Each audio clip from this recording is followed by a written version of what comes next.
Have you ever been so overwhelmed you didn't know what to do and you felt like you weren't floating like the boat's behind me? You felt like you're kind of sinking? Have you felt that before? Like out in the ocean? And you're like, God, give me a life jacket. Help me out.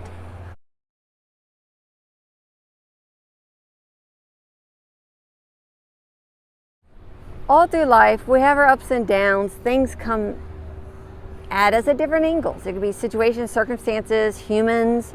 It could be our soul, our body, and our spirit. It could be in the way and give us negative thoughts. And we think it's just, it stresses us out. So you got to be careful renewing your mind every day. Take every thought captive.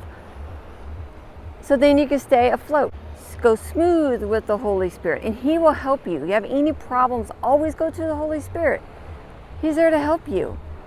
Of course He's going to be there for you. Sometimes if you have doubt, I don't think God's listening, then you need to repent and release doubt and unbelief and self-doubt.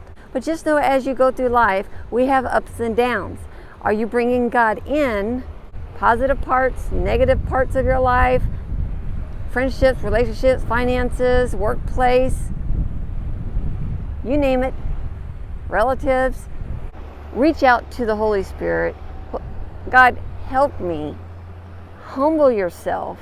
Be willing to hear the answer, whatever it is. So you could go forth. You and the Trinity you have a covenant with them.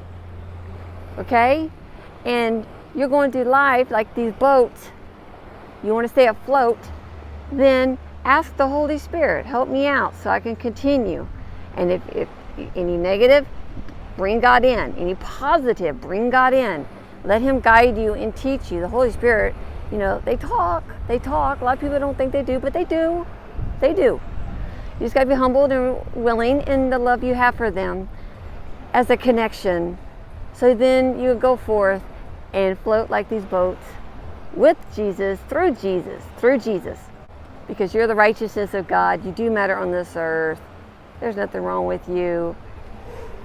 You're special and you're loved and you're worthy. Of course He wants to help you. But it's up to you.